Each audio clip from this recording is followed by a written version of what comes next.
Estiven en Muros, en diversas praias, e a miña primeira impresión foi de sorpresa, mais tamén gratitude por ver a cantidade de persoas voluntarias que están a traballar de forma altruísta para limpar as praias de plásticos. O que puiden ver é que se trata de bolas de plástico que supoñen un problema moi grande, xa que foron feitas de materias fósiles que poden deixar unha grande toxicidade na auga.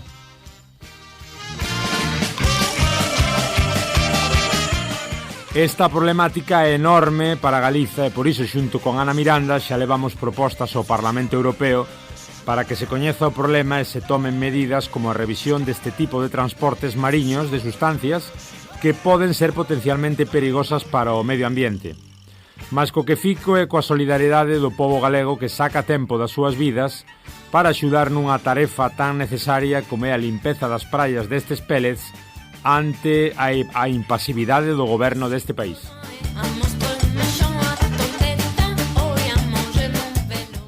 Fala do goberno galego. Que opinión lle merece a reacción da Xunta ante esta crise? Pois pareceume unha reacción lamentable. O que teñan que ser as autoridades locais as que estean a coordinar a limpeza é algo que non se debería aceptar. É verdadeiramente moi triste. Outro problema da reacción do goberno galego é que este problema vai afectar tamén fora de Galicia e mesmo poderemos ver os efectos en Irlanda. É responsabilidade do goberno de Galicia ter a cidadanía informada do que está a acontecer e da información coa que dispoñen, algo que se demostrou e que non fixeron desde o primeiro momento.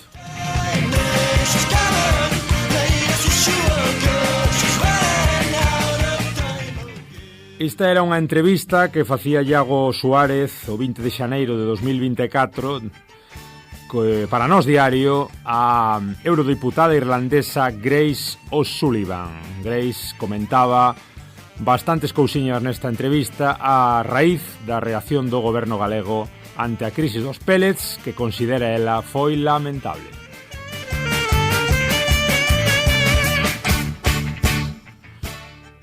Ola, moi boas, eu son Germán Estévez, o xermano a portuguesa, estades no Galiportus, o voso espazo galaico-portugués, voz a voz, unindo ambas beiras do Miño, estades en Radio Eriz, estades tamén nas redes, escoitándonos, calquera que sexa o día que nos escoitades, sede benvidos, hoxe falamos, como intuídes, de pellets, de medio ambiente e de catástrofes naturais moi mal xestionadas.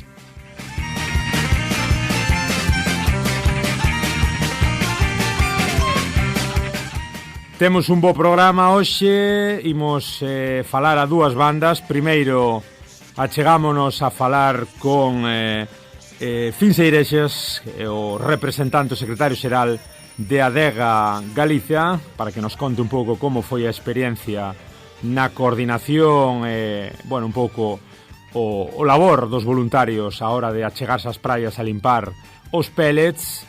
E tamén falaremos con Rogelio Santos Queiruga, un coñecido instagramer, un coñecido unha persoa moi coñecida, mariñeiro moi coñecido nas redes, que xa leva anos facendo labor divulgativo e que agora se tornou como un dos principais actores da defensa do mar galego. Para falarmos dos dous exemplos de medio ambiente, facémolo xa rapidamente, espero que os disfrutedes. Imos aló falar de todo isto. Sí, moi ben, aquí estamos co primeiro dos convidados neste programa tan especial dedicado a medio ambiente, dedicado á cuestión dos pellets. Estamos con Fins Eirexas desde Adega. Moi boas, Fins. Hola, que tal? Un placer que saudarte, maravilla que esteas connosco. Contanos un pouco que é Adega, antes de nada, e cal é a vosa misión, Fins? Ai, por Dios. Bueno, é moi sinxelo. Somos a asociación ecoloxista máis antiga de Cana de Galiza. Fundouse no 74, legalizouse no 76 pois a nosa función é o que leva o noso nome, Asociación para a Defensa Ecolóxica de Galiza, sen máis, en todos os sentidos, non únicamente na cuestión ambiental. Nos facemos o que chamamos ecoloxismo social, vencellado a a terra que é o noso país, que é Galiza. E, polo tanto, somos sensíveis tamén a outro tipo de problemáticas que poden ser transversais, pero que teñen unha importante influencia sobre o medio ambiente. Estou falando pois, da política enerxética, do transporte, da alimentación, etc. Non?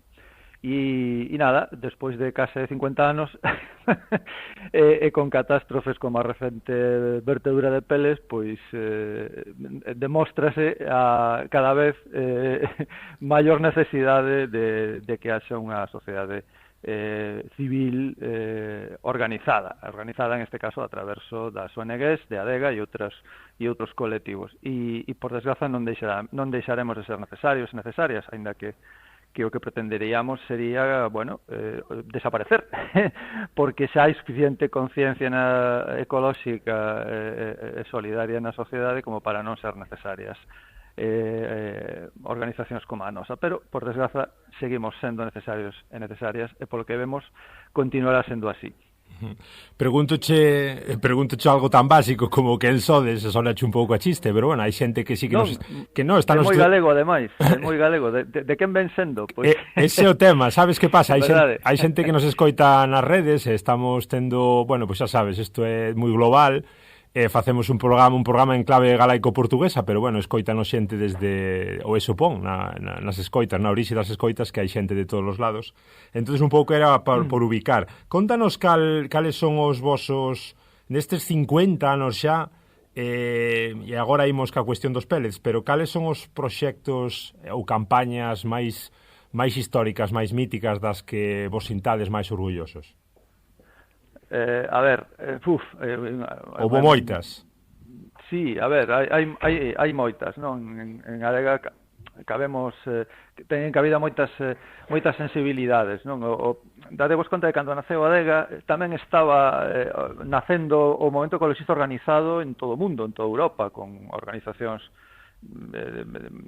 máis nimiamente ecologistas, outras máis claramente políticas. Estou falando pois de Greenpeace, estou falando, por exemplo, do Partido Verde, dos Verdes, de Grune e todo este movimento, e daquela ese sentido, esas reivindicacións ecologistas artellábanse alrededor de problemáticas moi concretas, non? Pois o militarismo, a ameaza das guerras, enerxía nuclear, xa cinguíndonos a Galiza verteduras na foxa atlántica, celulosas, AP9, en fin, ese tipo de ameazas que algunhas concretáronse e outras conseguimos neutralizalas, centrou o nacemento do movimento ecologista. Naceu como unha reacción a unha situación de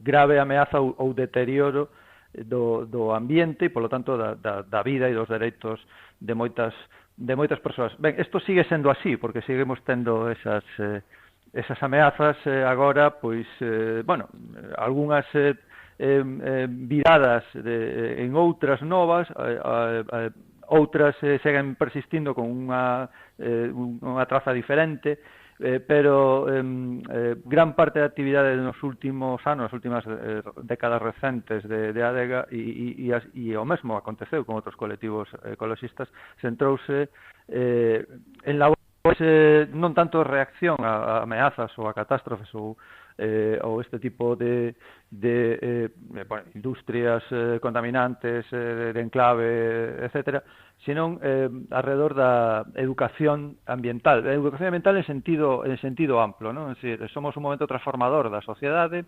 que pretende crear unha conciencia de respeto cara ao medio ambiente, no fondo é respeto cara a nos mesmos e nos mesmas, non? E estas cuestións compre traballalas dende a base, non? E a base é a educación e a cultura da cidadanía. Entón, na medida na que poidamos imbuir, non? Destas ideas de respeto polo ambiente, etcétera, a toda a sociedade, pois entendemos que este tipo de ameazas serán ou terá menos efecto ou serán menos intensas. Ben, e catástrofes, quero dicir, campañas moitísimas, sempre centradas alrededor de adega estou falando neste caso xa, cinguidos a Galiza, pois contra os minicentrais, os encoros, eu gústame dicir máis a favor dos nosos ríos. Realmente a campaña enfocámola así, a favor dos nosos ríos que estaban ameazados por múltiples aproveitamentos hidroeléctricos, non?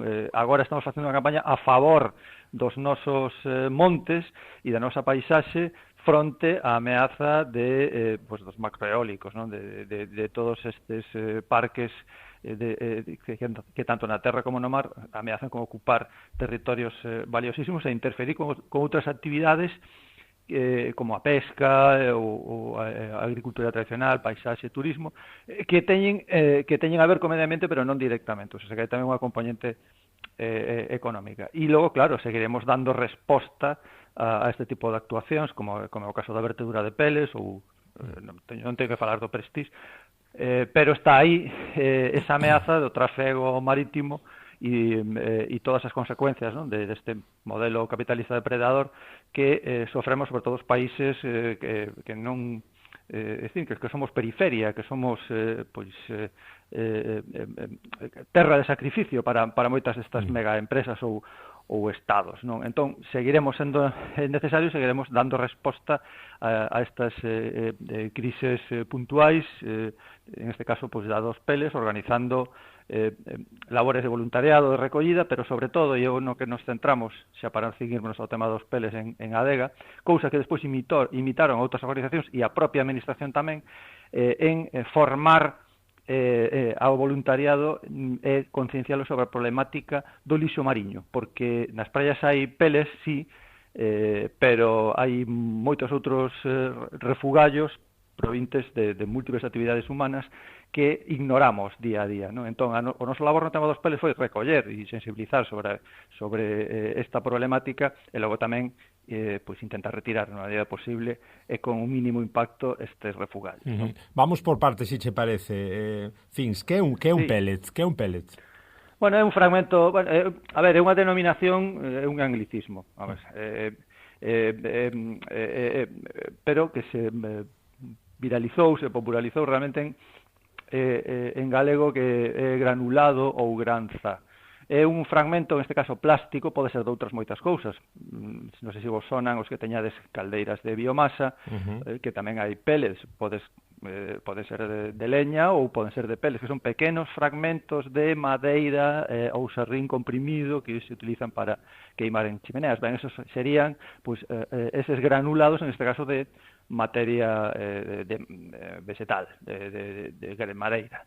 Ben, en este caso estamos falando de granulados de peles plásticos, que son unhas pequenas bolas que teñen alrededor de medio centímetro, uns 5 milímetros, e que se usan para producir obxectos plásticos. É dicir, é a materia prima coa que as fábricas de garrafas, de botellas de plástico, de tubos, de cabos eléctricos, fabrican eses materiais plásticos despois. O sea, que é unha materia prima que pode ser xa directamente provinte da refinaría, porque sabedes que todos os plásticos son derivados do petróleo, ou poden vir de industrias de reciclaxe, porque moitos dos plásticos que usamos poden ter varias vidas, non? Entón, todos eses residuos que rexeitamos que teñen carácter plástico podense fragmentar, separar por tipo de plástico e despois darlle esa forma que comercialmente é moi interesante para poder ser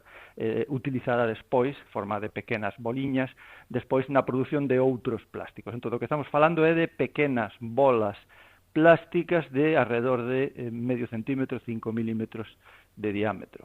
E estas bolas despois, digamos que están moi de moda a cuestión dos microplásticos, que teñen algún problema, bueno, evidentemente terán relativo a un pouco a disolución, que pasa con eles cando quedan na natureza? Bueno, claro, a ver, os microplásticos é unha denominación que xa ten un carácter máis técnico, os peles, como se dixemos, hachas, non? Hachas, o que sexa, de madeiro, tal. Ben, os microplásticos xa teñen unha denominación moito máis clara, e é todos aqueles fragmentos de materiais plásticos que teñen un diámetro inferior a 5 milímetros. Esos se denominan microplásticos.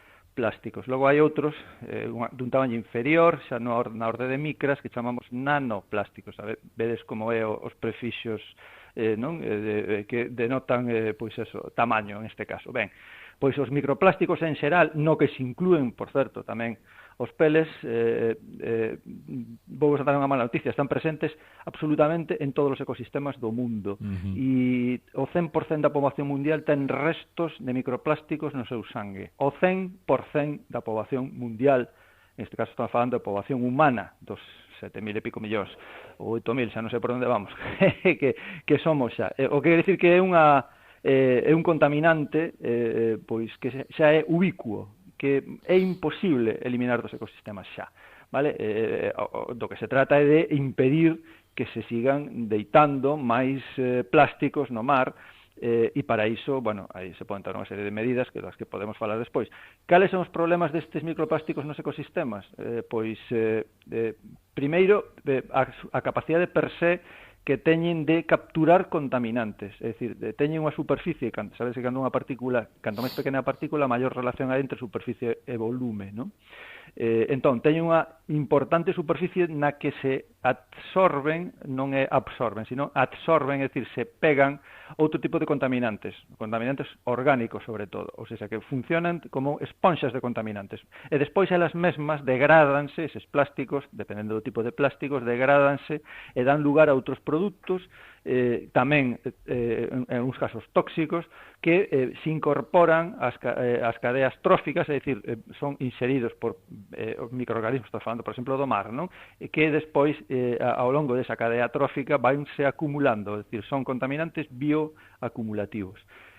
Aparte dos danos que poden producirnos directamente por obstrucción do intestino de determinadas especies, etc. Entón, é un problema serio, é un problema que só vamos a poder moderar e reducir, non eliminar, porque xa son ubicuos en todos os ecosistemas do mundo, pero do que se trata é de que non sigamos deitando no mar millóns de kilos de plásticos, e eso depende de moitas cuestións, entre elas a nosa propia actitude, non? Si queres entramos a falar do que podemos facer nós, aparte de por suposto, colaborar nos labores de limpeza cando se produce unha emerxencia destas características. Sí, despois falamos un pouquiño das medidas e da nosa acción. Contanos un pouco como se entera a adega do suceso, que pasa acto seguido unha vez que hai ese vertido, e como se van concatenando un pouquiño as situacións que veñen despois do vertido? Sí, a ver, pois realmente creo que nos enteramos polas redes, como todo o mundo. Aló por decembro, apareceron nas redes comentarios sobre uns sacos e xa os primeiros fragmentos atopados, primeiramente na zona de Corrubedo, de Ribeira. Entón, a adega o que fai sempre cando ten sospeitas ou coñecemento directo ou indirecto, en este caso foi indirecto a través das redes, non? Pero bueno, aos 2 días xa podemos comprobar que na zona de Ribeira, por exemplo, efectivamente, unha visita in situ, pois demostrou que había peles, pero a ver, nos seguimos o protocolo que deberías, e que recomendamos que siga todo o mundo, e que poñelo directamente en coñecemento da administración competente, en este caso, pois da Xunta de Galiza, non? Porque ten competencias en medio ambiente e costeiro, e aparte esa zona de Corrubedo é unha zona onde primeiramente aparecen os peles moi sensible porque ten un parque natural ao lado, entón comunicar as administracións e agardar noticias. Paralelamente, isto empezou a viralizarse, tamén a afectación das praias foise demostrando que era cada vez maior, empezaron a aparecer peles en Carnota, en Muros, etc. E até chegar prácticamente a unha situación que prácticamente toda a costa galega dende a Guarda até Viveiro, pois en maior ou menor medida recibiron esa visita, non, dos peles. Pero, a ver, en adega non nos quedamos únicamente na comunicación que se fai ás administracións. Paralelamente, comprobamos que efectivamente se está levando a cabo unha medida efectiva para reducir esta este problema ou para facer fronte a ese problema. Non era así. Por parte da administración non e isto, pois, de información da propia Gardería Ambiental, pois non se artellaron ningún tipo de medidas para tentar facer fronte aos posibles efectos negativos desta vertedura nos ecosistemas e, polo tanto, non só por parte da adega, sino tamén casi de xeito automático, porque moitas das entidades ecologistas pois sabemos que como non nos teñamos que como non sexamos nós que se poña a solucionar os problemas, pois as administracións, por desgracia, pois non adoitan dar a talla, non? Entón, en ese sentido, pois comezamos a autoorganizarnos, non? Que é o que facemos, pois, tentamos, como estaba, xa que a nosa experiencia en xestionar o lixo mariño é importante, pois achegarnos a valorar cal a afección e en que medida se poderían desenvolver actuacións para a banda mítica. Córtasenos un pouquiño, Fins. Sí, aquí, agora? A ver, agora perfecto. Vale, digo que me recibides ben agora? Sí, perfecto, fala. Tiven que marchar do despacho por outras cuestións, entón igual me estou movendo un pouco. Nada, perfecto. Pero bueno, logo...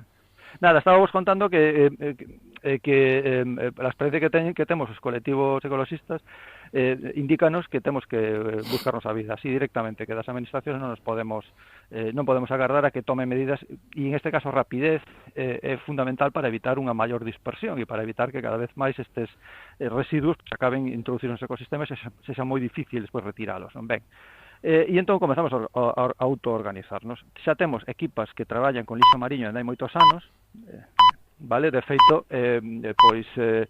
o programa de limpeza simultánea de praias leva funcionando, creo recordar, dende o 2006, é posible, non lembro agora, pero de xeito intermitente, casi todos os anos facemos unha ou dúas limpezas en colaboración con distintos concellos costeiros. Limpezas de lixo mariño que non son somente limpezas, ou realmente eso é, digamos, o que menos importa, o que máis importa é sensibilizar a cidadanía sobre que temos a costa chea de residuos, nomeadamente plásticos, e que nós, en gran medida, somos responsáveis de que estean aí, non? Ben, entón, xa hai unha estrutura e unha experiencia e uns protocolos elaborados, cousa que non tiña a administración, e que facemos con todo iso? Pois si temos a capacidade, montamos grupos de voluntariado, e o que fixemos, comezamos a través das redes a lanzar esas solicitudes e en escasamente 2 semanas había 2.000 persoas apuntadas. Ben, na medida, insisto, das nosas posibilidades, somos unha ONG que ten un orzamento moi limitado, pero tendo persoal, tendo experiencia, tendo voluntarios e voluntarias dispostos a colaborar, pois hai que meterse nas praias, iso que fixemos. Logo despois, xa case a principios, primeira quincena de xaneiro, as administracións parece que despertaron, utilizaron, no caso da Xunta de Galiza, o protocolo que a ADEGA tiña elaborado, fusilárono directamente, puxeron persoal propio, etcétera, e, bueno, xa, digamos que o asunto parecía encarrilado. O que quero chamar a atención sobre, digamos, a función que as ONGs fan como bandeira de alarma de un problema, pero non únicamente iso, sino que tamén temos experiencia de moitos anos e de moitas catástrofes, persoal formado e especializado e vontade de solucionar o problema. Esas dúas cuestións, as dúas primeiras, pois tamén dispón a administración, pero falta a vontade, e sen vontade de facer o que hai que facer nun momento dado, investir o que haxa que investir, pois o problema non vai a desaparecer. Así que, bueno, nestes momentos a situación xa digamos que vai estando encarrilada, a chegada de peles reduciuse porque a vertedura do barco que perdeu os contentores pois non foi moi grande, só un contentor foi o que derramou a súa carga, pero pasado mañán ou dentro de 15 días dos 40 barcos que pasan todos os días fronte ás costas galegas polo corredor de Fisterra con mercaderías perigosas pode volver a pasar o mesmo, pode derramarse un contentor, en este caso, pois non con peles, con calquer outro produto que incluso pode ser tóxico e perigoso que nos poñe outra vez en pé de alarma, non? Bueno, todos vimos un pouco Como foi a inacción da Xunta, as dificultades que tiveron por asumir a xestión? Dis que pasadas estas semanas a cousa xa comeza a estar ben, pero en algún momento temestes porque, evidentemente non ia ser un prestix, pero temestes porque houbera unha catástrofe, unha pegada ambiental máis forte? Non, a verdade, a ver, hai que dimensionar o problema nas súas nos seus justos termos, non? É dicir, foi un contentor deste tamaño con bueno, por xunto parece moito, son bastantes toneladas de material plástico en bolsas de 25 kilos, pero non, é dicir, a cantidade de residuos plásticos que hai, por exemplo, en unha praia como pues, a de Carnota, que é unha das areais máis grandes de Galiza, supera o volume, o peso total dos peles vertidos. É dicir, temos que dimensionar o problema correctamente. Entón, claro que non pode haber pois ese tipo de verteduras e que de xeito puntual e en determinadas áreas pode causar graves danos, pero é que a situación das nosas costas en canto a acumulación de plásticos é moi grave en estos momentos xa. De feito, nós, por exemplo, nos labores de voluntariado, aparte de recoller evidentemente estes pellets, non? Estas granzas plásticas, pois acabábamos recollendo moito lixo mariño que había acumulado, sobre todo moito plástico, polas mareas nas partes altas dos areais, de xeito que conformaban pois case pois o 90%, o 95% en peso do lixo que se recollía por parte do voluntariado, sendo o resto pois os peles misturados con outro tipo de residuos que despois habería que separar. Ben, entón,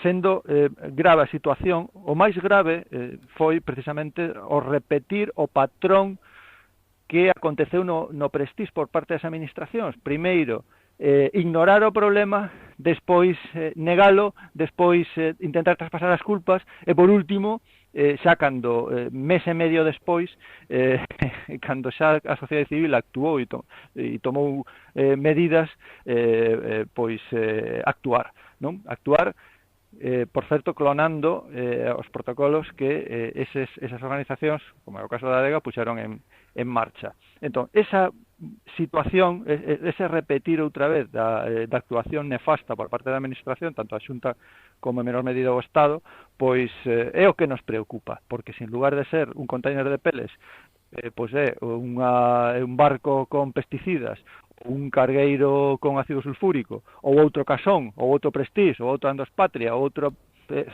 entendedes o que quero dicir? Entón, ese é o realmente grave. O tema dos peles, claro que é preocupante, claro que é grave, contribúe a chamar a atención sobre a problemática dos plásticos, do petróleo, de que seguimos enganchadas ao petróleo, do trafego marítimo e todas estas cuestións, pero realmente a dimensión en comparación con outras catástrofes das que temos ampla experiencia en este país, pois non é comparable, vale?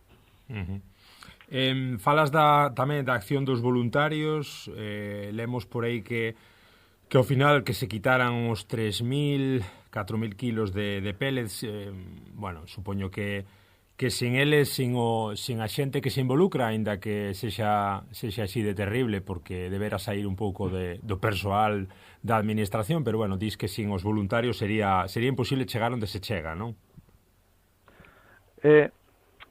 Claro, toda esta marea solidaria pois indican varias cousas. Primeiro, que hai unha sociedade sensibilizada, e iso é un objetivo que os grupos ecologistas queremos conseguir, do que falábamos antes, non? Que concienciar a sociedade para que coas súas actitudes contribuan a reducir determinados problemas que teñen unha base ambiental clara. En este caso, estamos falando pois de un episodio puntual de contaminación. Ben, pero a ver, realmente se me esqueceu o que me preguntaras. Que me preguntaste? Sí, un pouco a acción dos voluntarios, a importancia do... sí. Bueno, pois para nós a principal a principal cuestión é precisamente esa, que os voluntarios amosan que é unha sociedade viva, que non estamos adormiñados. Que pasa? Que é unha sociedade que reacciona fronte a unha catástrofe. Nós o que queremos é que reaccionen no día a día, en prevención de unha posible catástrofe, mudando os nosos hábitos. E falo en plural, non? En primeira persoa do plural, mudarmos os nosos hábitos, porque que haxa peles no mar quer dicir que hai demandas de plástico. Se hai demandas de plástico é que as empresas os fabrican porque se venden, forman parte do comercio, están nas nosas vidas, son ubicuos, entón temos que intentar desconectarnos do petróleo, desconectarnos deste tipo de sustancias que teñen que non desaparecen dos ecosistemas e que teñen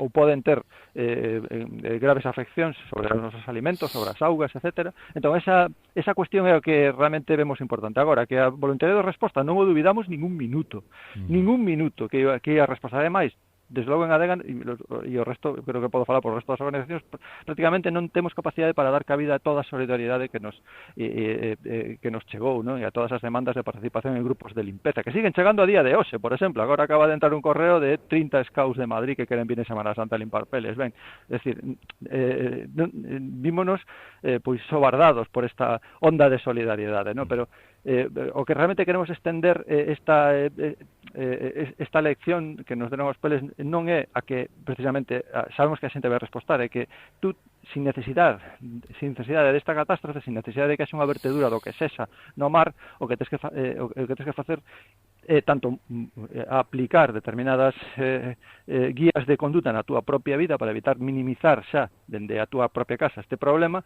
e tamén exixir ás administracións que fagan o propio, é dicir, poñer digamos as reivindicacións ecologistas e civis en riba da mesa en todos os momentos, non únicamente co gallo dunha catástrofe. E iso é, digamos, a principal virtualidade, se pode falar así, que tivo desde logo para nós este incidente cos peles, non? Que pasou co proxecto Ríos, Fins, que pasou que parece que a Xunta retirou aí o seu apoio? Bueno, é unha represalia que, bueno, até agora non se atreveron a tomar porque todavía proxectos como o Proxecto Ríos ou actuacións dos ONGs contribuían a maquear de algún xeito a nula política ambiental e de educación ambiental deste goberno, do goberno da Xunta do Partido Popular, hai que decirlo así claramente, pois agora, como xa non lles importa absolutamente nada e están a calzón quitado, pois decidiron eliminar o principal e máis exitoso programa de custodia e voluntariado que tiña este país, que era o Proxecto Ríos, con miles de persoas, máis de 450 grupos de voluntarios e voluntarias en prácticamente todas as facías do país, e que ademais a propia Xunta até hai 2 días gabábase de que era unha das iniciativas que merecía o seu apoio, e ademais que era un exemplo de como as políticas de educación ambiental e cuidado do medio pois levaban xa unha longa tradición tal. Gabábase a propia Xunta do Partido Popular de que os Proxectos Ríos era un proxecto interesante que había que conservar. Ben, e cales foron os motivos que vos deron, Fins? A ver, os motivos foron non sei chamar de carácter económico, porque non o son, é un convenio anual que dende o seu inicio, que xa casi vai para 20 anos, tiña unha mesma contía, 50.000 euros ao ano. Ese é o que había, 50.000 euros ao ano que investías en material, etcétera, para máis de 450 grupos e miles de persoas que 2 veces ao ano facían unha inspección do río con material que se suministraba todo de balde, jornadas de formación, encontros, etcétera. Ben, pois realmente o motivo non é económico, esa contía é absolutamente ridícula. De feito,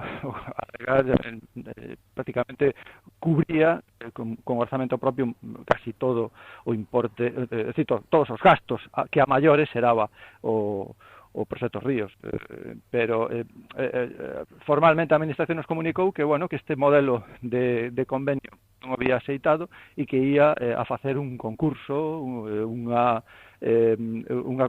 convocatoria pública de subvencións para digamos, bueno, pues poder darlle outro formato a esa colaboración.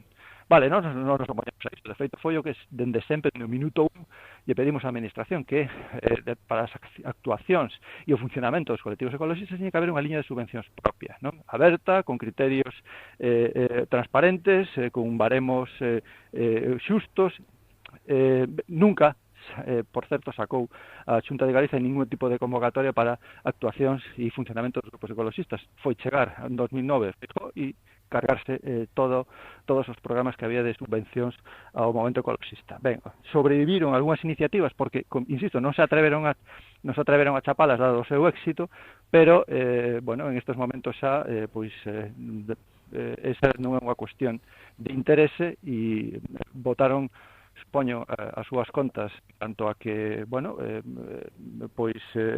pechar o proxecto Ríos supoñía un dano para unha entidade crítica coa administración e realmente o que estaban facendo era danar e deixar sen un proxecto a miles de persoas, a 450 grupos de voluntarios, coles e demais que levan participando no proxecto Ríos moitísimos anos. Ben, as súas razóns terán, farían os seus cálculos, me imagino que tamén electoralistas, porque non é casual que isto aconteza en vésperas dunha convocatoria electoral.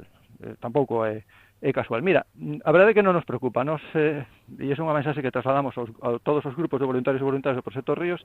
Este ano, cando menos, durante os primeiros 6 meses, para a inspección de primavera, vai a continuar o proxecto Ríos. Con fondos evidentemente propios, exclusivamente. E despois intentaremos buscar outras liñas de financiamento, coa colaboración de concellos ou deputacións ou outro tipo de entidades, como coles, universidades, etc. Pero, desde logo, polo que adega respeita, o proxecto Ríos non vai caer. Se o deixa caer a Xunta pensando que así perxudica a unha entidade crítica cousa nefasta política ambiental, está moi equivocada. Comentabas antes das medidas antiplásticos, que medidas se poden tomar, para un pouco erradicar esta cuestión ou minimizala?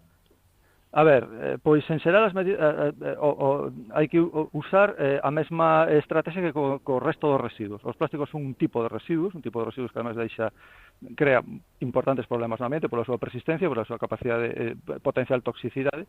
Pois temos que, xa dende a nosa casa, o noso traballo, o cole, o concello e por suposto, a Administración Autónoma, pensar que hai que aplicar a regra dos 3 R's.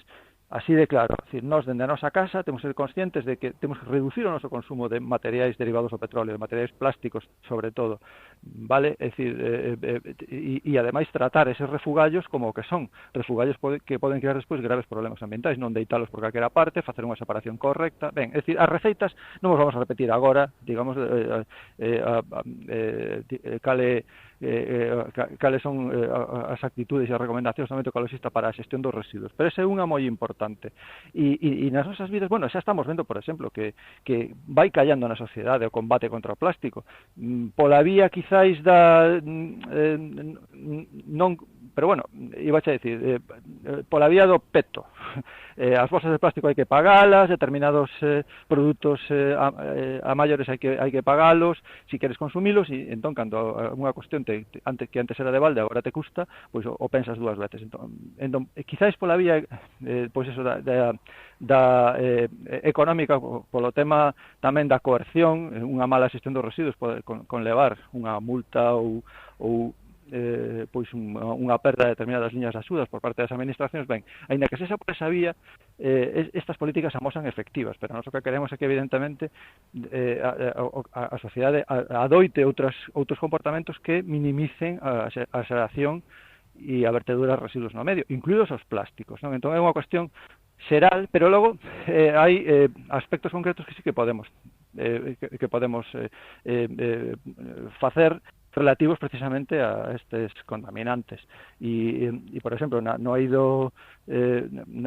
cuestión do lixo mariño hai moitas cousas que se poden levar adiante, empezando, por exemplo, por arriba e falando dos peles, pois este tipo de transporte de mercadorías con granzas plásticas e demais tiñan que ser consideradas transporte de residuos tóxicos e perigosos, é dicir, que non fora tan sinxelo transportalos, que as medidas e os protocolos de seguridade foran máis importantes para evitar que se verteran como acabou acontecendo, non? Pero despois, por exemplo, no traballo nos portos, non? Que é un punto importante de vertedura de plásticos ao mar, pois hai determinadas actuacións que se poden desenvolver para evitar que os restos plásticos das redes, aparellos e demais acaben no mar.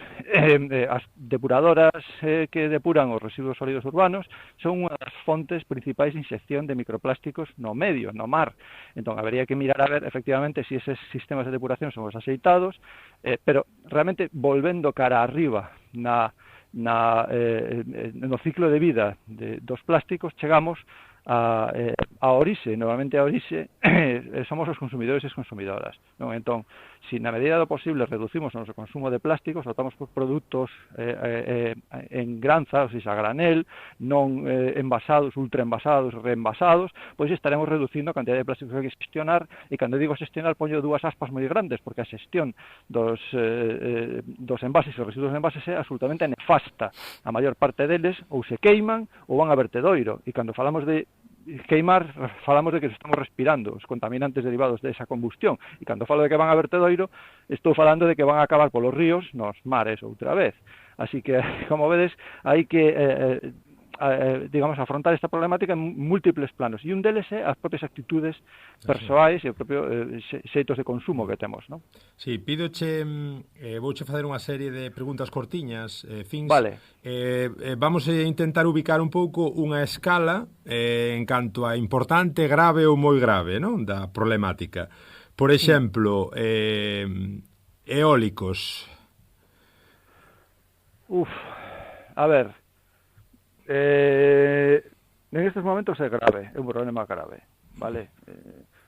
Perfectamente solucionable, por outro lado. É que eu cando me refiro a un que o programa é moi grave, é que a dificultade de solucionarlo está aí tamén, non? En este caso é un programa grave porque polo volumen, polo tal, pero sí que é solucionable. Bueno, ahora non me explico máis, e me dis directamente e eu te vou dando a miña opinión curta. Sí, porque é tantísima a temática que nos daría para 3 charlas máis. Falta de conciencia ecolóxica. Moi grave. Moi grave. ENCE, na Ría de Pontevedra.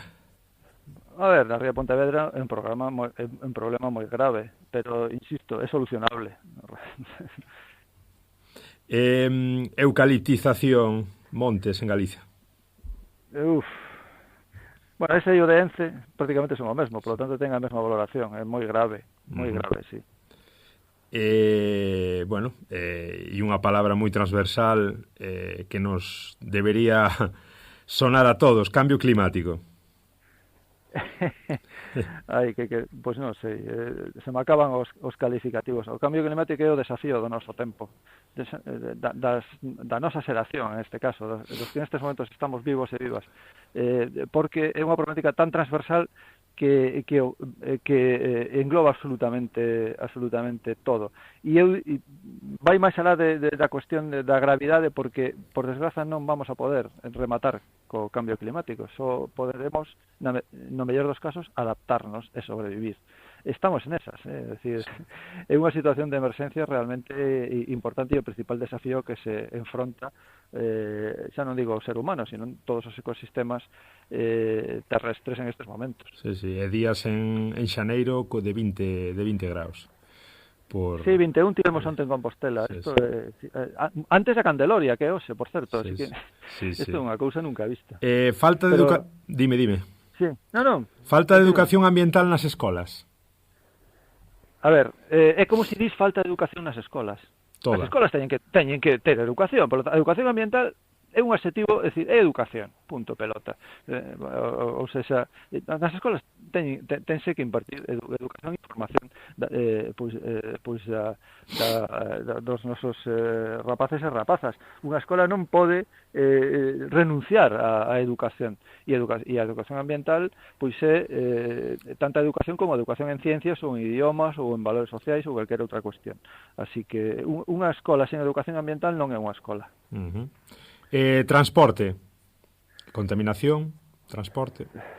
Sí, bueno, é unha derivada da problemática do cambio climático e da, digamos, da dependencia dos combustibles fósiles, ¿no? Hai un transporte sustentable que en canto a sistemas de transporte fora do vehículo particular, así que demonizar o transporte per se creo que non é unha boa idea. Hai moitos xeitos de transporte. Nós referímonos precisamente a combater ese transporte que se basea pois na utilización do vehículo particular e con os combustibles fósiles, ¿no? E realmente eu gostame máis falar de mobilidade. Hai que xestionar a mobilidade de outro xeito. A mellor non se precisa deslocarse se tes, por exemplo, os servizos que precisas preto do teu domicilio. Entón, a idea, por exemplo, lembro, e perdona que me estenda un pouco, pero lembro unha das programas estrela que presentara a Xunta hai uns cantos anos, o Plano MOVE, de mobilidade sustentable, e que o seu principal objetivo, e estaba así negro sobre branco, podedes buscar por aí, era que cada galego tivera a menos de 10 minutos unha vía de alta capacidade. Bueno, dadesvos conta do tolemia que significa iso. Un galego ou unha galega o que ten que ter a menos de 10 minutos son servizos, vale? Son coles, son centros de saúde, por suposto dotados e con funcionamento correcto. E dese xeito non se precisa deslocar. O que non precisa é unha vía de alta capacidade, unha autovía. Bueno, pois esta era a idea que se tiña da mobilidade do transporte. Mentre se siga tendo esa idea vai seguir sendo un problema grave, claro que sí. Alimentación e carencias do noso tempo. Bueno, eu non son experto en ese tipo de cuestións, pero a ver, é unha derivada da xestión dos recursos. A alimentación é un recurso imprescindible para a supervivencia e, polo tanto, debe xestionarse con criterios sociais como unha necesidade que ten que ser cuberta para toda a poboación e non con criterios económicos. Vale, e entón aí podemos empezar a tirar dese fío e falar, por exemplo, de soberanía alimentar e falar, por exemplo, de cuestións de alimentos de proximidade e autóctonos que non teñan mochila de petróleo, que non señan unhas peras chilenas que teñen que cruzar o Atlántico, o Pacífico e o Atlántico para chegar ás nosas mesas, non? E dispoñer de froita todo o ano. Ben, como ves, a problemática esténdese en canto empeces a tirar do fío, pero si a alimentación é unha necesidade, ten que ser contemplada polas administracións como un dereito e, polo tanto, non estar sometida a cuestións de especulación e moito menos monopolio por parte de determinadas corporacións. O local os alimentos de proximidade locais, a produción vencellada da terra, en ecolóxico, sí, por suposto, ten que ser unha prioridade. Non é nestes momentos, por desgraza. E a última, Fins, estamos vendo, bueno, unha irrupción por toda Europa xa desde hai uns anos en países, digamos, que sempre nos levan bastante ventaxa a nivel de pensamento e a nivel de crítica de organización ecolóxica. Estamos vendo que hai partidos verdes con moita forza en Alemanha, en Centro Europa, nos países nórdicos. Por que crees que non hai un partido verde como tal no Estado ou no ámbito galego? Bueno, é unha boa pregunta. A ver, a cuestión do momento ecoloxista digo, porque igual me dirás ti, no, chega ben caso Enegués, isto non ten que estar... No, para nada, eu creo que non chega ben caso Enegués, pero o momento ecoloxista é un momento transversal a toda a sociedade. Entón, eu, desde logo, non comprendo que haxa un momento dado onde decidan organizarse políticamente. De feito, a irrupción no seu momento do Partido Verde en Alemanha foi un acontecemento, non?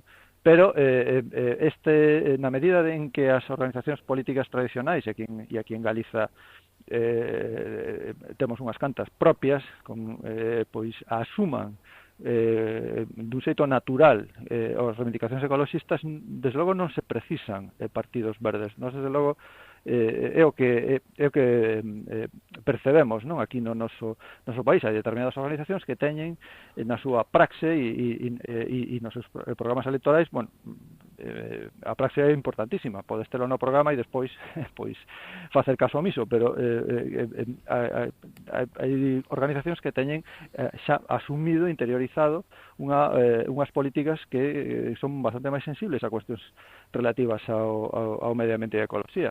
E, por lo tanto, as iniciativas que houbo, que as hai, de partidos autóctonos políticamente definidos como ecoloxistas, pois teñen unha representatividade moi baixa, moi pequena, en comparación, por exemplo, con ONGs, con outras entidades, como é o caso de ADEGA, que non ten unha actuación política directa ou partidaria, digámoslo así, non?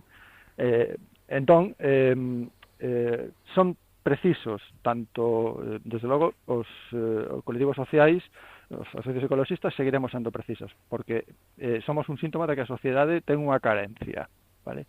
Pero aqueles movimentos que se organicen políticamente, pois tamén son moi lícitos. Temos cabida todos, non imos a poñer chata a ninguén. Fin Seirexas Santa María, secretario técnico de ADEGA, da Asociación para a Defensa Ecolóxica de Galiza, moitísimas gracias polo teu tempo. Non sei se tes unha última frase, un desexo para este 2024, un resume da nosa conversa, un propósito. Mira, non, porque creo que falamos dabondo, pero o que sí querería é que teñamos pois un bo Antroido. Por favor, levamos uns anos con, bastante mala meteoroloxía, e aínda que este sol que hai agora é absolutamente aberrante, a ver si temos aí uns viñas de Antroido, sobre todo por aí pola zona onde estades, para poder desfrutar desta tradición tan nosa. Pois feliz Entroido a todas. Feliz Entroido a que nos estea escoitando, para ti tamén, que sexa un Entroido moi ecolóxico, unha aperta, a fin. Apertas. Ata a próxima, chao.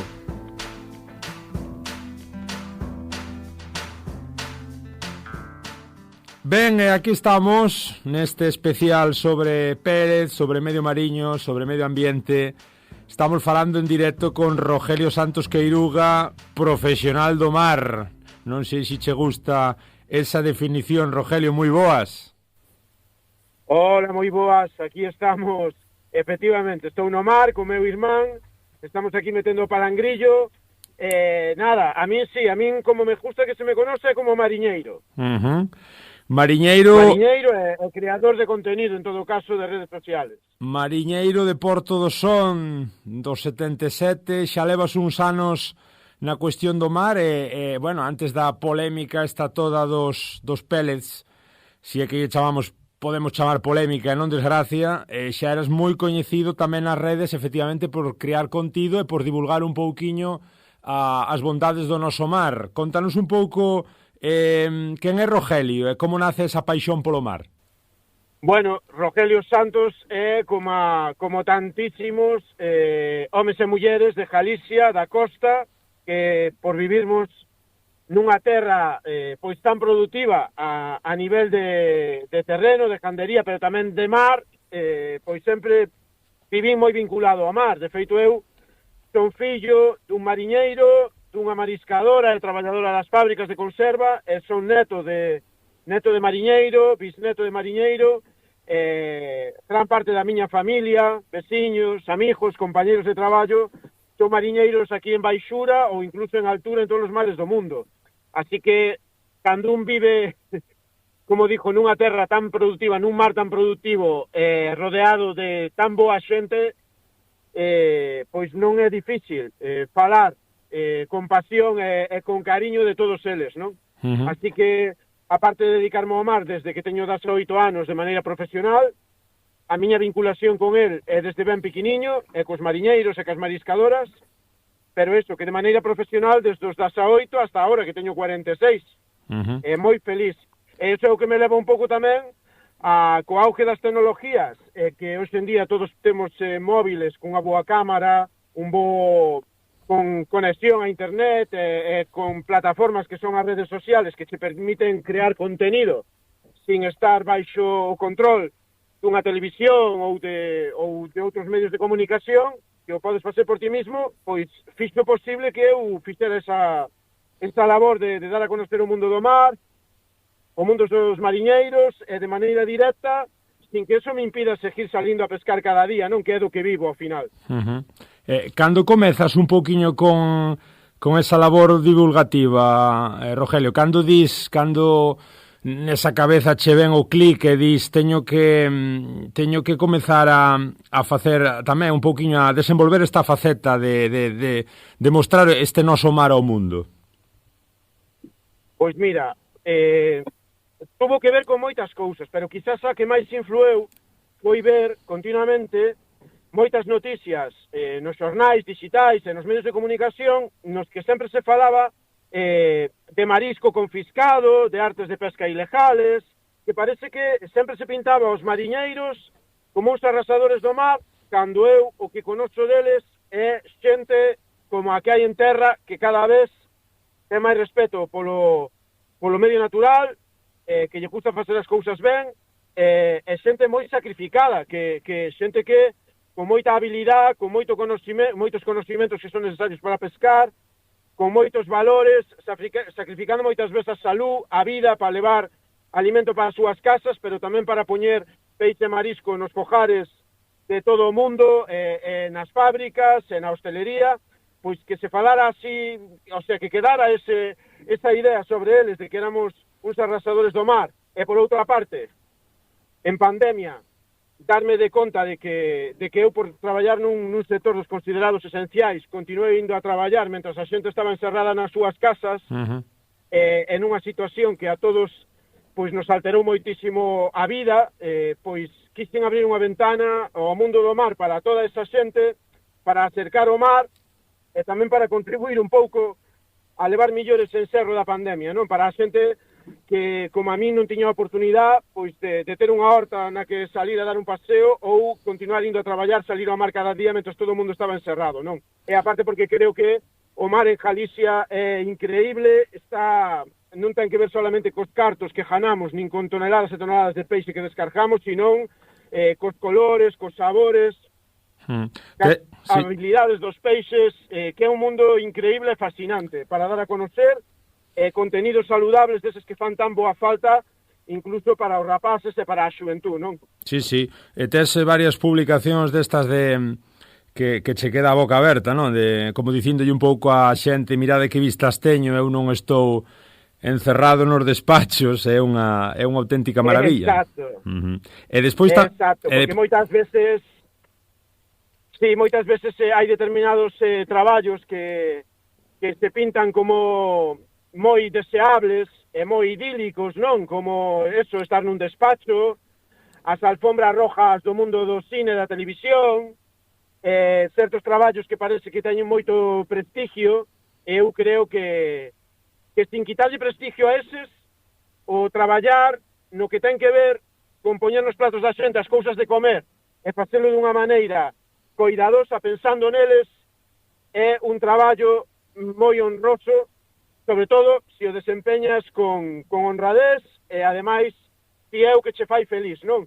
Ás veces un pode estar nun despacho, nun puesto de directivo, ganando moitos cartos, pero a mellor eres infeliz, ou a mellor estás sometido a máis presións e máis estrés do que sufro eu no mar, non? E depois tamén esa faceta de ir polas escolas e dar a coñecer o medio. Estás encantado aí na labor da docencia tamén.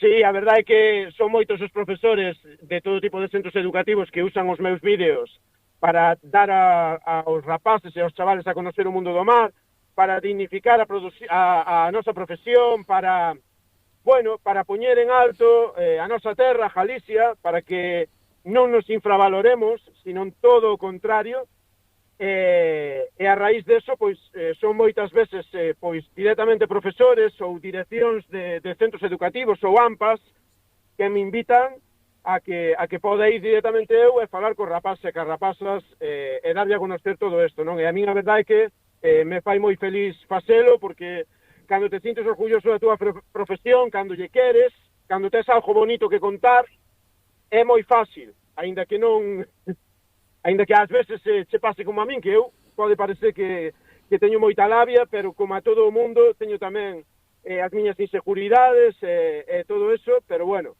Falar de cousas boas facilita a cousa. Cales son, vamos xa un pouquiño a cuestión, cales son os desafíos, Rogelio, os que se enfrenta o noso mar hoxe en día? Bueno, a verdade é que son moitos. Quizás vivimos nun momento no que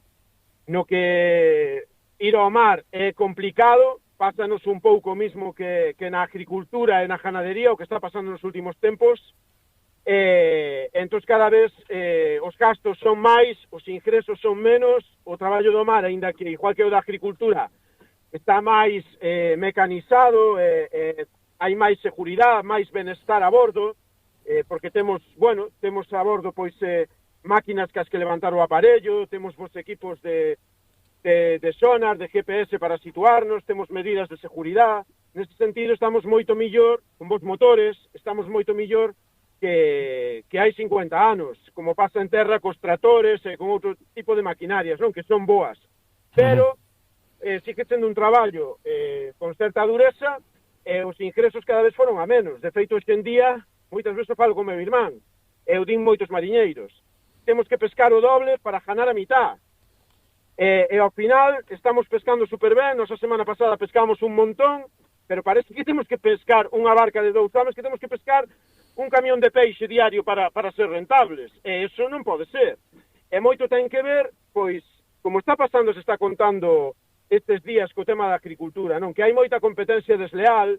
En España póñensenos unhas normas moi estrictas con respecto a sostenibilidade, con respecto a dereitos laborales, fiscalidade, pagamos moitísimos impuestos, e depois resulta que, ao mesmo tempo, en Europa permítese que entren produtos de todas partes con requisitos en todos esos sentidos inferiores, non? É unha competencia desleal e produce que, ao final, non se valore o traballo dos nosos mariñeiros, nin da nosa xente do agro e da gandeiría, non? Son problemas que non solamente os temos os mariñeiros. A realidade é que hoxe en día toda a clase traballadora está tendo moito problema porque está disminuindo moitísimo o seu poder adquisitivo, non? E ás veces eso, cando é un traballo duro, pois quitas as ganas de ir ao mar. Non o traballo en sí, pero todo o que o rodea, quitas as ganas de ir ao mar. Contanos un pouco, Rogelio, referente á crise dos pellets, como te colle a noticia, como ves un pouquiño a chegada dos pellets, como vas vendo tamén a acción política por medio e, sobre todo, ese labor do voluntariado? É dicir, relátanos un pouco desde a túa propia experiencia en primeira persoa como viches a situación dos pellets. Pois a ver, antes de nada, unha cousa que quería xa decir antes, que estou gritando un pouco, eu non son tan gritón, o que pasa é que estou con manos libres, estou no traballo, entonces non podo ter o teléfono ao oído, así que disculpade se son un pouco gritón. Disculpas admitidas e 1.000.000 de grazas por estar atendéndonos en pleno mar, que é un auténtico privilexio. Pois mira, en canto ao que me preguntas, sobre todo, expresar que no mundo do mar, en Galicia en general, estamos moi contentos de que ao final o dos peles non fora tanto como temíamos nun principio, como a propia Consellería de Medio Ambiente, a Vicepresidencia da Xunta anunciou, non, que iba a haber unha chegada masiva de peles tras a oleada inicial, e isto non sucedeu, por suerte, é unha boa noticia, moi boa noticia, non? Eu dos peles entereime en 2 fases. Unha, non me din de conta, e outra depois xa me din de conta plenamente. É que os mariñeiros vivimos constantemente mirando ao mar, non solamente ao mar físico. Eu, por exemplo, que a miña casa está moi cerca do mar, todos os días cando me levanto, o primeiro que fago é mirar para o mar, non? Pero hoxe en día tamén o miramos, estamos mirando para o mar a través dos medios de comunicación e a través das redes sociales, non? E a través da meteorología e todas as ferramentas de información que temos. E claro, hubo un día que leín unha noticia na Voz de Galicia, a nivel local de Ribeira, donde decía que aparecera un saco de peles na playa de Espiñeirido. Isto foi alrededor do día 13 de diciembre. Eu leína, pero chamoume a atención, pero digamos que depois rapidamente se me olvidou porque non vin nada máis. pero non pasaron moitos días de que de repente empezan a contar desde unha página dunha asociación de aquí de Noia, que se chama Noia Limpa, que son unhas chavalas, unha delas é mariscadora, que aparte de ir mariscar, pois sempre están organizando limpezas de playas, de plásticos, conscienciando de que non se deben de tirar colillas na calle porque acaban no mar, ni ningún plástico e tal, que fan conscienciación nese sentido desde fai anos. E de repente empezan a comentar o tema dos peles, que aparecen nas playas, empezan a explicar que son, si son tóxicos, si non son, e a falar do tema do vertido, de quen era o barco, etc. E incluso empezan a mapear as zonas onde van aparecendo. Por que che digo isto? Porque ao final eu, como tantísima xente, algo que nos deberíamos enterar a través das administracións competentes, tanto como sector do mar, no meu caso, como ciudadano, pois resulta que nos enteramos por unha asociación sin ánimo de lucro que ademais non recibe cartos do Estado ni nada, non? Que sempre que se pinta as ONGs e tal, ou grupos ecologistas se pintan como que o único que os move é recibir subvencións, e resulta que, como neste caso, pois é unha asociación de mariscadores e de xente do pueblo que non recibe ingresos de ningún lado, nin o reclama, pero que sí está facendo a función de informar e de estar pendiente do que pasa no mar.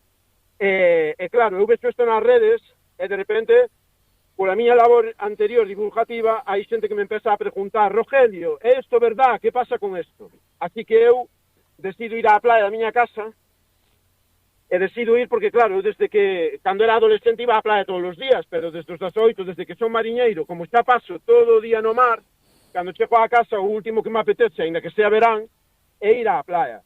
Entón eu collín e baixei á playa exclusivamente para ver se había peles ou como estaba. E baixo á playa da miña casa, eu que vivín o Prestige, que cando foi do Prestige un día me levantei e a playa da miña casa estaba chea de galletas de fuel, este día, cando baixo á playa, encontro-ma chea de peles. Claro, cando comparamos moita xente, cando decimos que nos recorda a Prestige, ou decimos que é como a Prestige, nunca nos referimos, nunca estábamos falando da naturaleza do vertido da Carja, nin nos referíamos á cantidad, sino que nos referíamos a que a gestión do asunto nos recordaba o Prestige.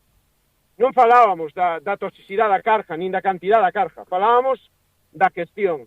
Porque, de novo, non é polos medios de comunicación oficiales da administración que nos enteramos do tema, sino que estes negan a maior, non están, ou negan a maior, ou manipulan a información, como dicindo que é a Xunta quen está limpando, cando en realidad quen está limpando son voluntarios, non? De feito, eu, uns días despois, chego á playa e había como unhas 100 ou 150 personas que eran todos voluntarios que estaban facendo a limpeza, recollendo os peles dunha maneira totalmente profesional, e porque hubo xente que informou tamén a través das redes sociales non só do tema de que ocurrira ese vertido de 26 toneladas de peles, sino que tamén informaba de que eran, de como había que recollelos, respetando as zonas de rede natura, sin dañar a naturaleza, sin poñer en peligro un mismo, usando guantes e demais por precaución. E aí estaban recollendo os peles. Para uns días despois, chegar á playa e encontrarme con que había xente da Xunta, máis da empresa do barco, que máis que limpar estaban facendo o paripé. Porque de todos era sabido que o mar deixa os peles no límite da marea alta, e estos andaban todo polo límite da marea baixa, de paseo, sin facer nada. Isto non quita que despois pode ser que se formaran millor e despois o retiraran millor, pero nese momento fatal. En cambio, nas noticias estaba todo o día salindo que era a Xunta quen estaba limpando, eso era mentira, directamente, non? Entón, tamén recordoume moito neses aspectos o tema do Prestige, provocou que eu o contara. Pero que o contara porque eu lle quero amar, respeto ao mar e gustan as cousas ben feitas. Eu mismo estuve limpando fuel cando foi do Prestige. En esta ocasión estuve con xente, ademais con xente de Ourense, que ven desde Ourense, que ven desde Celanova, estuvemos unha tarde inteira limpando, e creo que eso é moi bonito, que o mar non é só ir a rapiñar e a quitar o que nos dá, sino tamén é protegelo e coidalo entre todos. E pouco despois, bueno, por certo, a xente de Celanova coñecémola ben, son amigos e tamén participaron aquí no programa, Jorge e Dani, penso que te refires, bueno, Sí. parte desa comitiva celanobesa. Exacto.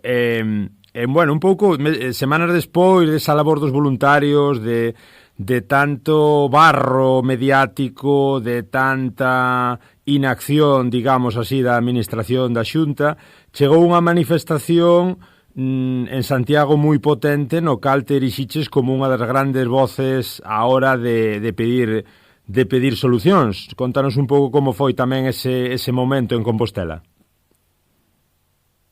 Bueno, a verdade é que hai moitas persoas e plataformas que durante todo o ano, durante os anos atrás, estuvemos participando en distintas reivindicacións e incluso movilizacións que eran en defensa do mar, como por exemplo, no que ten que ver Camina do Touro, que non contamine os ríos que deben de ir limpos ao mar para que o mar sea productivo, ou mismo no que ten que ver ca Camina de San Fins, aquí na nosa ría, que sempre se estaba falando desde a administración da súa inocuidade, que todo se iba a facer respetando as normas medioambientais, hasta que, ao final, pese ás nosas reivindicacións dos mariñeiros, das plataformas, dos colectivos, pois Augas de Galicia acabou constatando que os límites de cadmio superaban 100 veces o límite legal permitido, o máximo legal permitido nos ríos dos alrededores desa mina de San Fins, non?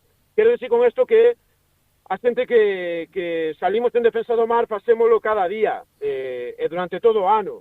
Nesta ocasión, claro, sumouse a mala xestión do tema dos peles, e menos mal que foron peles e non foi outra cousa, porque se hubiera sido outra cousa pasaría exactamente o mismo.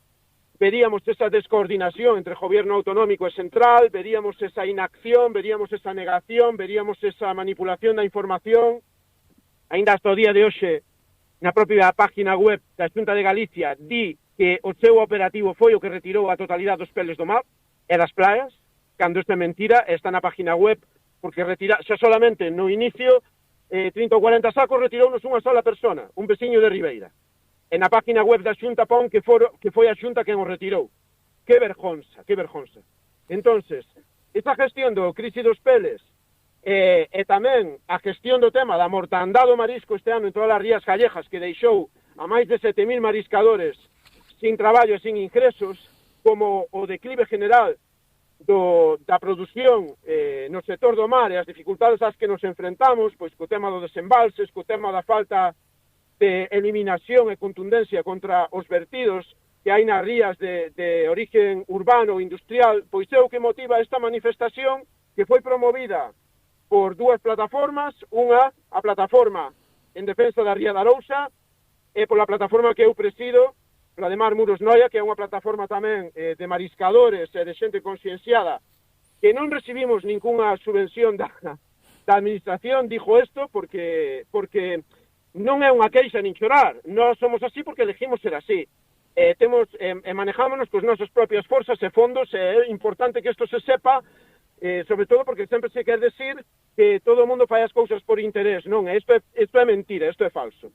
Organizamos a manifestación, contamos co apoio de multitud de xente dos colectivos do mar, como algunhas cofradías, plataformas en defensa do mar, grupos ecologistas, asociacións culturales vinculadas á nosa terra, agrupacións de mariscadoras, e aínda que pensábamos que iba a haber moita xente, o que non pensábamos é encher o Obradoiro como se encheu, non? Entonces, estamos contentos porque o importante, claro, quixose focalizar en min, que é moi fácil buscar un culpable, quixose focalizar en min para ocultar as 20.000 personas que encheron o Obradoiro e que eran mariñeiros e mariscadoras principalmente, do mesmo xeito que se quixo pois desviar a atención deso, dicindo que era unha manifestación política, non? Política é todo nesta vida. Defender o mar e non defendelo é política. Sí, todo é política. Pero esa manifestación non estaba convocada por partidos políticos. Por partidos políticos estuvo convocada a manifestación en contra da amnistía en Madrid. Pero esta manifestación foi convocada por xente do mar. E quixose ocultar isto por non asumir esa cheo da Plaza do Obradoiro e por non querer aceptar as malas gestións, pois quixose tapar focalizando en min e focalizando nunha mentira que era, pois, decir que esta manifestación era partidaria cando non foi convocada, nin promovida, nin financiada por partidos políticos, sino que foi promovida e financiada por xente do mar. Bueno, e un pouquiño tamén nestes últimos días, agora que xa estamos en campaña electoral a nivel galego, vemos que tamén hai bastante polémica aí que a cuestión das cofradías de pescadores, digamos que parte deses patróns un pouco máis afíns ao Partido Popular, ti queixaste tamén de que un pouco fora sinalado como querendo vincularte a acción, bueno, digamos, ou un pouco máis á esquerda e o BNG, incluso con acusacións personais, e despois acaban de saír comentas tin tamén nas redes, acaba de saír os patróns no mitin do PP. Sí, porque, a ver, eu sempre o dixo, nas redes sociales, na miña vida, é benvido todo o mundo. Nas miñas redes sociales é benvido para leer, para ver os meus vídeos, pero tamén para comentar o que considere xente que pode ser votante ou militante do PP, do PSOE, do Bloque, do que sea, e iso non é nada malo. Nosos pais e nosos abuelos loitaron moito para que tuveramos un país no que cada quen poda expresarse e sentir como queira dentro da legalidade e dentro do orde, non? Entonces, eu non vou a permitir que se vete ou tape a boca a ninguén, pero tampouco a min mismo, non? E se dou libertad para opinar, eu tamén teño libertad para opinar sobre as opinións. E o que non pode ser é que unhas federacións de cofradías que salen a condenar a manifestación, a desincentivar a manifestación de Sindo como causa que é política, e que eles non van a participar nunha manifestación de mariñeiros en vísperas dunhas eleccións porque é política, pero en cambio depois estén todos no mitin central do Partido Popular facéndose fotos e mostrando, non? Porque eles sí que son políticos e sí que están politizando. A xente que estuvo na manifestación o día 21 en Santiago estábamos pedindo pois medidas en defensa do mar e en defensa dos mariñeiros, e esas medidas en defensa do mar e en defensa dos mariñeiros son reivindicacións que queremos que se teñen que tomar en conta, goberne quen goberne despois do día das 8. Porque ten que ver non só cos nosos postos de traballo, sino que ten que ver con un sector que aporta moitos cartos á economía de Galicia e ademais que aporta estas cousas tan importantes que son as cousas de comer. É un entorno increíble no que non solamente se practica a pesca profesional, como é o mar de Galicia, sino tamén se practica a pesca deportiva, as actividades de lecer relacionadas co mar, como facer surf, vir á playa a nadar, pasearse no verán, e que non é solo dos habitantes da costa, é de todos os gallegos, sean de onde sean. E as nosas reivindicacións tiñen que ver co coidar do mar. Evidentemente, se os patróns maiores ou federacións de cofradías que sean deciden non ir, están no seu dereito, pero o que non poden é desincentivar ou acudir a esta cita, sobre todo cando é promovida por mariñeiros, e despois dicindo que é porque é política, porque é antes de eleccións, e despois eles están metidos en política hasta as orellas, non?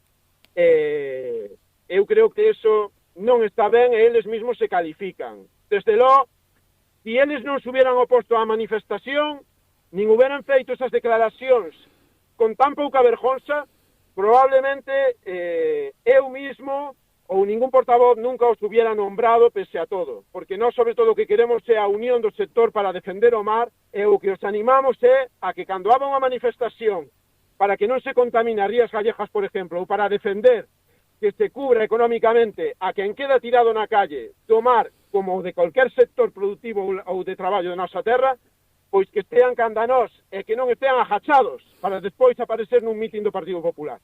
Ti tamén te mostras moi crítico ou de cualquier outro partido, ollo, Sí. Digo que tamén te mostras moi crítico, Rogelio, cando compartes noticias do tipo que a Xunta outorga cheques de 500 euros a 7.000 mariscadores, como unha especie de compra de votos ao final, ou tamén outro tipo de axudas que ao final o que fan é dividir o sector, comentas, non? Vennos á cabeza a época do Prestige tamén. Claro, é que iso ao final non é algo para... Eso é unha compra de votos. Esa é unha compra de votos e un chantaje. A xente do mar o que queremos é traballar. Non nos regalan nada. O sector do mar, como todos os sectores productivos, non somos só nós, todos os sectores productivos, todos os traballadores, as empresas, poñemos cada ano miles de euros nas arcas da Xunta de Galicia e nas arcas do Estado. Cando se pide unha cobertura nun caso excepcional, como é o caso da mortandade do marisco, en esto sí que estou de acordo ca Xunta, en que tamén pida que o Goberno Central aporte cartos, para que depois te diga que eu son partidario. Eu non estou en contra da Xunta, nin en contra do Partido Popular, estou en contra das cousas que se fan mal feitas, sean de quen sea. Entonces, cando se pide que se dé cobertura aos traballadores que quedan na calle por unha cuestión excepcional e ademais ajena a eles, porque o marisco non faltou en todas as rías gallegas por unha cuestión relacionada ca actividade dos propios mariscadores, sino que sucede por unha suma de malas prácticas no que ten que ver co sector co mar durante anos, como a falta de saneamento, como a minería contaminante, como a falta de regulación dun protocolo de desembalses dos embalses, etcétera, pois que non se lles deixe tirados. Como non hai que deixar tirado a ningún traballador ou a ninguna empresa, porque sin traballadores e sin empresas sí que non vai haber prestacións de ningún tipo, pero nin de sanidade, nin de educación, nin de pensións, nin de nada. Que mundo construímos? Como non apoyemos ás empresas e aos traballadores, as generacións futuras estamos moi fastidiados, moi fastidiados. Entonces, eu son crítico porque pretender cubrir con 500 euros a falta de 10 ou 12.000 euros cos que vivían moitas mariscadoras e que o único que queren é traballar, pois pareceme un insulto, sobre todo porque esas mariscadoras din que mariscadoras e mariscadoras din que cualquier prestación que se lles dea que estea compatible con facer traballos de regeneración das rías. O sea, non queren estar cobrando sentadas no sofá, queren traballar, queren que se recuperen as rías para que non teñan que recibir ninguna axuda, para que podan traballar do que se traballou sempre, como é moi propio de todos os gallegos. Aos gallegos non nos gusta que nos manteñan, temos un orgullo que está moi ben, e é que nos gusta traballar e ganarnos o noso pan. E no sector do mar, igual. Eu nunca vin a xente máis feliz que as mariscadoras e mariscadores na fila para vender o seu berberecho de ameixa nas lonjas gallegas, aínda que é un traballo duro depois dunha jornada dura, porque aos gallegos custanos traballar, non que nos manteñan, pero así como pajamos, cando surgen dificultades, hai que estar aí para non quedarmos tirados. Como facemos no futuro para evitar máis chegada de pellets, para evitarmos que sigan pasando desgracias? É dicir, eres optimista na cuestión, Rogelio, ou se nada cambia repetiremos erros, que é moi humano estar tropezando contra a mesma pedra? Bueno, pois eu son optimista, eu creo na xente, a verdad, digo sempre, pero para iso é necesario actuar. Unha das reivindicacións da manifestación do día 21, no que non se pideu o voto para ningún partido político, pero sí se pideu que se endureceran as normas con respecto ao tráfico marítimo e que se declararan os peles mercancía peligrosa. Porque ao mellor non son dos máis peligrosos no que ten que ver con toxicidade. Evidentemente, o cianuro é moito máis tóxico, ou o fuel do Prestige é moito máis tóxico que os peles.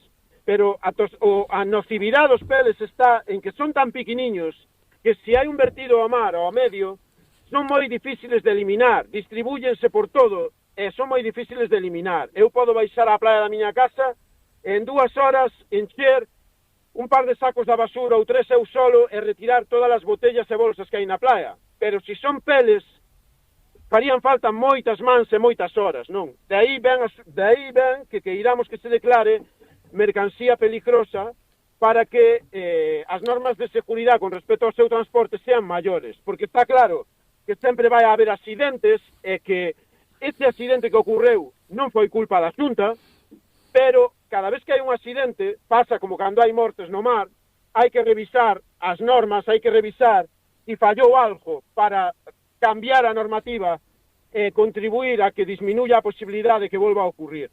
Porque a nosa costa e o noso mar, de ningún lugar do mundo, pero os que temos que defender a nosa terra somos nós, non lo van a vir defender os de Murcia, nin os de Madrid, temos que defender nós. E a nosa costa e o mar non é un basurero, non é un basurero. Nin podemos permitir que xente que anda movéndose por outros intereses nos fastidios nosos, e non se faja cargo. Entonces, eu son optimista, pero para iso é necesario goberne quen goberne, cambiar as normas para que se sea máis estricto con cualquier cousa que daña o noso medio natural, sea no mar, nos ríos ou na terra, e que ten que ver cas cousas de comer despois. E acabo xa, en canto ao peixe e o marisco, que estás continuamente a procura del, non? Cas más na masa te pillamos agora mesmo, como ves que rexenera o noso mar? É dicir, por un lado, ves que aguanta o que lle boten, a pesar de todo, sempre sai adiante, sempre, as especies florecen nun medio que é moi propicio para que haxa moi bo peixe, moi bo marisco, ou si somos conscientes a fin e a cabo de que tal riqueza pode acabar nas próximas décadas se non tomamos medidas. Pois mira, neste tempo que estivemos a falar, meu irmán meteu a bordo 3 ou 4 raias, o que dixo sempre, as aguas de Galicia, e eu seino, non o dixo porque sea mariñeiro, dixo porque estou no medio do mar cada día. As aguas de Galicia son das máis limpas do mundo e as que menos cantidad de plástico temos. E iso é tamén porque non é que seamos millores ou peores que outros. Temos un alto nivel de consciencia, pero tamén resulta que Galicia está moi pouco poblada. En todo Galicia, que somos? 3 millóns de habitantes, ao redor de 3 millóns de habitantes. Sí, 2.700. Mais ou menos. 2.7. Canto? 2.7. 2.700, bueno. Evidentemente, hai ciudades do Mediterráneo que unha sola ciudad ten millóns de habitantes, non?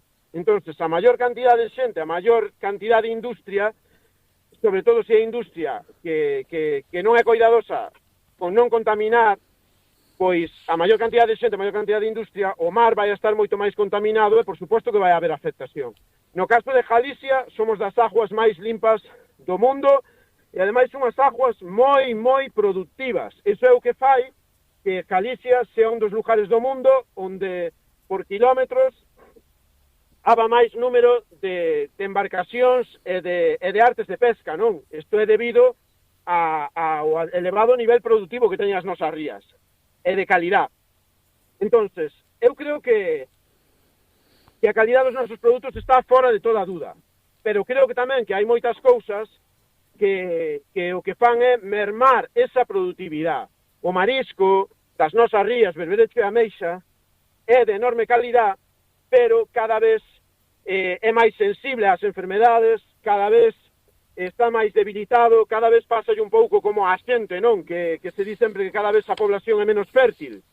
Pois na naturaleza ás veces pasan cousas parecidas, que o que botamos nos mares e na terra non merma a calidad, pero sí que merma a resistencia ás enfermedades, fai que críen menos, fai que as crías morran máis de pequeniñas, que non cheguen a adultos, e depois tamén temos un problema que a pesar de que, como nunca antes, hubo normas enfocadas a sostenibilidade, como tallas mínimas, límite en número de aparellos, protección sobre as especies ovadas de crustáceos, que non o hai na maior parte de Europa, e aquí sí o temos, o sea, o nivel normativo de protección da naturaleza en Galicia é dos máis altos do mundo, pero a pesar de todo eso, síguese pescando demasiado, e seguimos contaminando demasiado.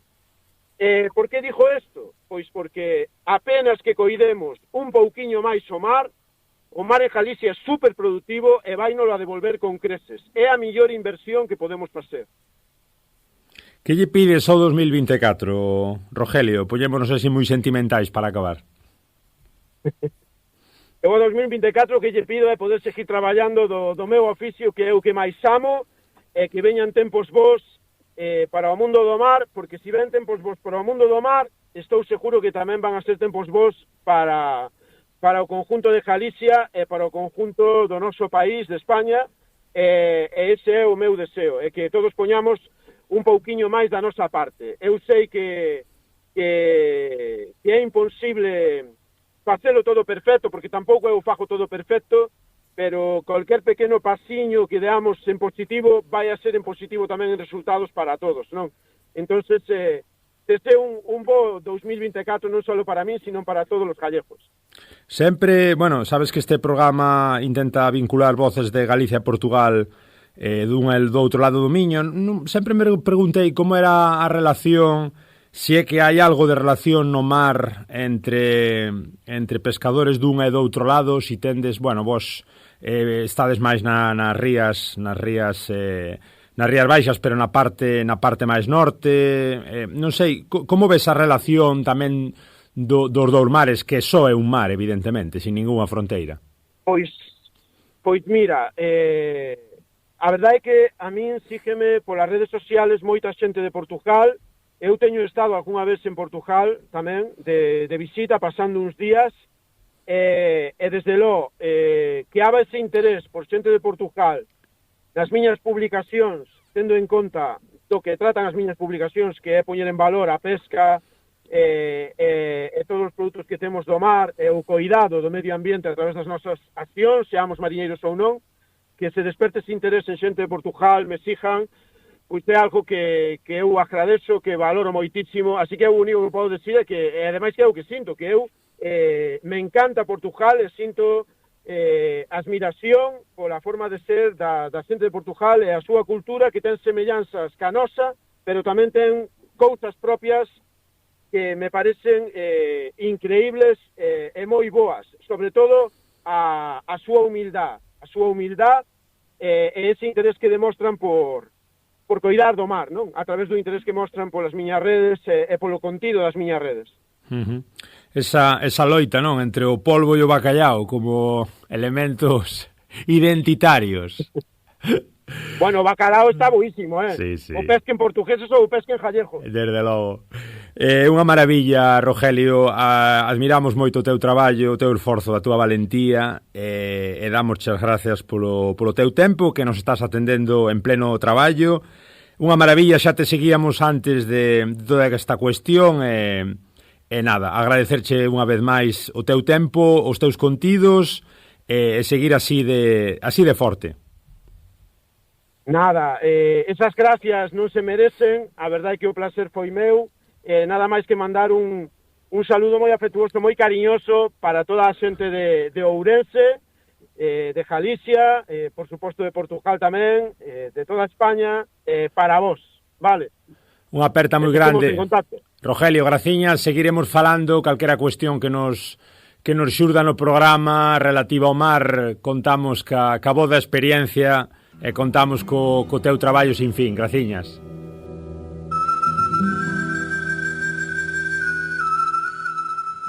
Moi ben, e ata aquí estas dúas entrevistas, esperamos que vos gustasen.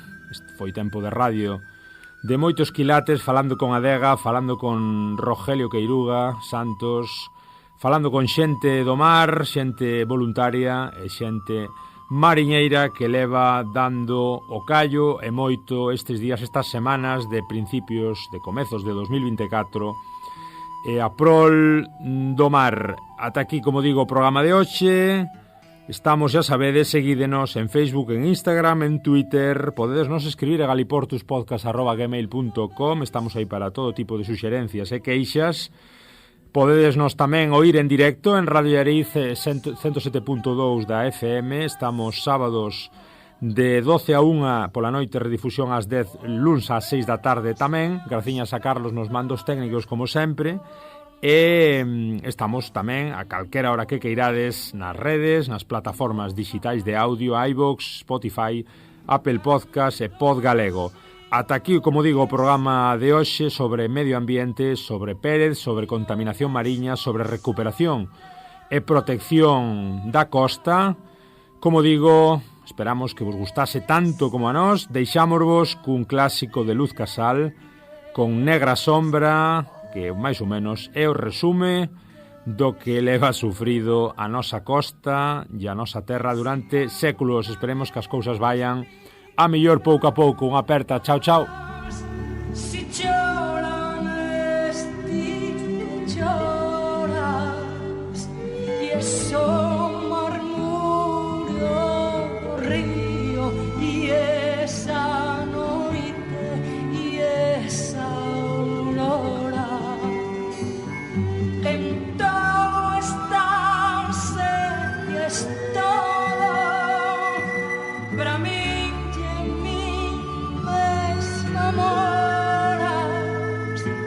Ni me deixarás ti nunca, sombra que sempre me asombras.